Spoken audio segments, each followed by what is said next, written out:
नमस्कार दोस्तों, स्वागत है आप सभी का अपने YouTube channel the brain education में। तो कैसे हैं आप सब? आई होप सब अच्छे होंगे और अपनी क्लासेस को जो है बेहतर ढंग से कर रहे होंगे। हमने जो है एसएसटी की सीरीज़ स्टार्ट की थी क्लास 6th to 10th तक की एनसीईआरटी। इसको जो है हम थ्योरी के रूप में पढ़ रहे हैं, ठीक है। थ्योरी पढ़ रहे हैं इसमें हम फुल। तो आपने जो है पिछली क्लासेस भी देख ली होंगी, तो आपको क्लासेस कैसी लग रही हैं सभी कमेंट करके ज़रूर बताया करो। तो आज जो है आपका भाग 3rd है, 2 भाग जो आपके कंप्लीट हो चुके हैं। तो जिसने भी अभी तक वो क्लासेस नहीं देखी तो जाओ और क्लासेस को देख के आओ, और कैसी लग रही है आपको ये क्लासेस सभी कमेंट करके ज़रूर बताया करो। ये आपके जो है ना ऑल एग्ज़ाम के लिए बेनिफिशियल है, ठीक है। तो चलो स्टार्ट करते हैं। एनसीईआरटी है फुल। क्वेश्चन नंबर फर्स्ट आपका, मक्के की खेती के संबंध में दिए गए सभी कथन सत्य हैं सिवाय किसके? सिवाय तो यह अतिरिक्त जल के प्रति अधिक संवेदनशील होती है। हाँ जी, होती है। इसे अधिक लवणता वाले क्षेत्र की आवश्यकता होती है। क्या इसको हायर सैलिनिटी चाहिए? क्या होता है सैलिनिटी? बताना सभी। नहीं। इसके लिए उपजाऊ अच्छी जल निकासी वाली दोमट मृदा जो है उपयुक्त होती है। हाँ जी, होती है। यह अनिवार्य रूप से गर्म और आर्द्र मौसम की फसल है। हाँ जी, बिल्कुल है। तो सिवाय जो है बी के। भारत में मक्का, चावल और गेहूं के बाद तीसरी सबसे महत्वपूर्ण खाद्य फसल है। मक्का की कृषि के लिए तटस्थ पीएच मान वाली मृदा का उपयुक्त माना जाता है। अत्यधिक अम्लीय एवं लवणीय क्षेत्रों में उत्पादन नहीं होता, अतः कथन बी जो है इसका गलत है, ठीक है। इसके अतिरिक्त मक्का को गर्म एवं आर्द्र मौसम के साथ एक उपजाऊ बेहतर जल निकासी वाली बलुई दोमट से लेकर दोमट मृदा में सफलतापूर्वक उगाया जा सकता है। मक्का अतिरिक्त जल के प्रति अधिक संवेदनशील होती है। नेक्स्ट क्वेश्चन है आपका, गंगोत्री ग्लेशियर भारत के किस राज्य से जो है अवस्थित है? किस राज्य या यूटी में अवस्थित है गंगोत्री? तो गंगोत्री ग्लेशियर जो है आपका उत्तराखंड में है। कहाँ है? उत्तराखंड में है ना। तो गंगोत्री ग्लेशियर जो है उत्तराखंड के उत्तरकाशी जिले में स्थित है। भारत की राष्ट्रीय नदी गंगा के प्रमुख स्रोत के रूप में भागीरथी का उद्भव होता है। किसका होता है? भागीरथी। तो गंगोत्री ग्लेशियर से कौन सी नदी निकलती है? भागीरथी नदी। कौन सी? भागीरथी, ठीक है। और यमुनोत्री से बताना एक बार कौन सी निकलती है, जरूर कमेंट करना। गंगोत्री की लंबाई 26 किलोमीटर है और इसके अवस्थित कुमाऊं हिमालय में है। नेक्स्ट क्वेश्चन है, निम्नलिखित में से कौन सा कारकों का संयोजक किसी उद्योग की अवस्थिति के लिए सही है? तो कौन सा है? पूंजी व्यवसायी, ठीक है। तो कैपिटल और एंटरप्रेन्योर जो है किसी भी संयोजन उद्योग के लिए अवस्थित है। उद्योगों की अवस्थिति को प्रभावित करने वाले कारकों को कच्चे माल की उपलब्धता, यानी कि रॉ मटेरियल की, भूमि की, पूंजी की, श्रम की, संगठन की, जल की, बिजली की, परिवहन और बाजार आदि की ज़रूरत होती है।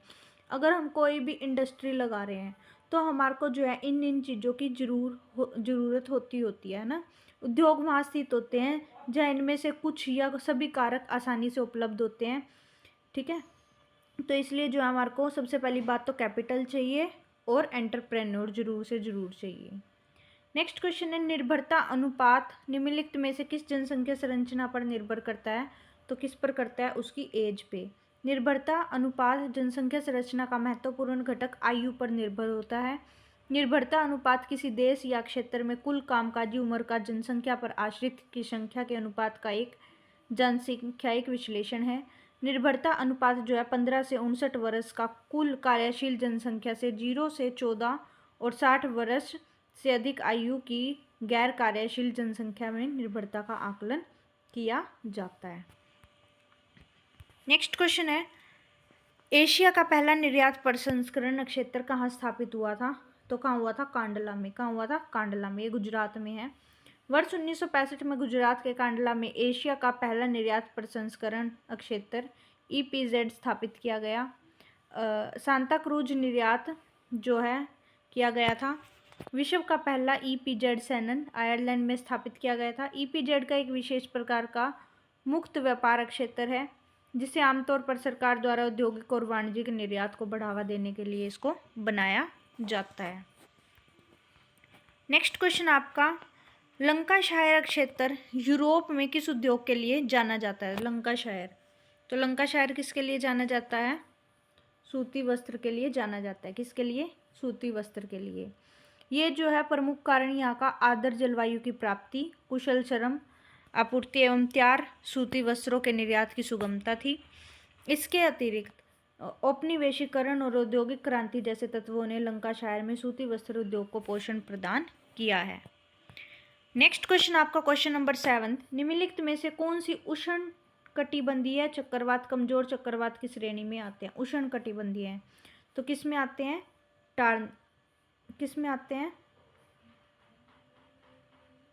ट्रॉपिकल डिप्रेशन, उष्ण कटिबंधीय दाब में आते हैं ना। तो उष्ण, एक होता है उष्ण कटिबंधीय और एक होता है उपोष्ण कटिबंधीय। उष्ण कटिबंधीय जो है कमजोर चक्रवात की श्रेणी में उष्ण कटिबंधीय अवदबाव में सम्मिलित किया जाता है। IMD के अनुसार उष्ण कटिबंधीय अवदबाव जो है निम्न दाब का क्षेत्र होता है जिसमें हवाओं की गति 32 से 50 किलोमीटर घंटा होती है। इन अवदाबों के अनुकूल परिस्थिति प्राप्त होने पर इनके आकार में वृद्धि होती है और ये चक्रवाती तूफान के रूप में परिवर्तित हो जाते हैं। नेक्स्ट क्वेश्चन आपका क्वेश्चन नंबर 8, शिवालिक को भारत के उत्तरी मैदान में किसके द्वारा अलग किया जाता है? तो किसके द्वारा अलग किया जाता है? हिमालयन फ्रंटल फोल्ड के द्वारा इसको अलग किया जाता है। ठीक है। मेन बाउंड्री थ्रस्ट लघु हिमालय को शिवालिक से अलग करता है और वही मन सेंट्रल थ्रस्ट वृहद हिमालय को लघु हिमालय से पृथक और Indus Sachar zone Tethys Himalaya एवं वृहद हिमालय से अलग करता है। नेक्स्ट क्वेश्चन आपका क्वेश्चन नंबर 9, अनुकूलतम जनसंख्या सिद्धांत निम्नलिखित में से किस अवधारणा पर आधारित होते हैं? तो किस पे आधारित होते हैं ये? तो किस पे होते हैं? दोनों पे ही होते हैं। ओवर पॉपुलेशन, जनसंख्या अधिक्य पे भी, और न्यून जनसंख्या अंडर पॉपुलेशन, दोनों पे ही होते हैं ना। तो जब किसी क्षेत्र की जनसंख्या जो है वृद्धि दर उस क्षेत्र से प्राप्त संसाधनों से ज़्यादा हो जाती है तो उसकी जो दशा है उसकी दशा कहलाती है ये। इसमें ज़्यादातर जनसंख्या संसाधनों पर दबाव उत्पन्न करती है। साथ ही जब किसी क्षेत्र की जनसंख्या उस क्षेत्र में प्राप्त संसाधनों की तुलना में अति अल्प होती है जिससे वहाँ के संसाधनों का दोहन नहीं हो पाता, इस दशा को न्यून जनसंख्या कहते हैं ना। अनुकूलतम जनसंख्या से तात्पर्य क्या है कि जनसंख्या संसाधन में संतुलन से है जिससे उस क्षेत्र में प्राप्त जनसंख्या की सभी आवश्यकताओं को पूरा करता है। इसी प्रकार अनुकूलता जनसंख्या, जनसंख्या आधिक्य एवं जनसंख्या न्यून के मध्य संतुलन की दशा है। नेक्स्ट एंड लास्ट क्वेश्चन रहेगा आज की क्लास का ये आपका, भारत के निम्नलिखित किस राज्य में गन्ना नहीं उगाया जाता? तो गन्ना जो है हिमाचल प्रदेश में नहीं उगाया जाता। किस में नहीं उगाया जाता? हिमाचल प्रदेश में।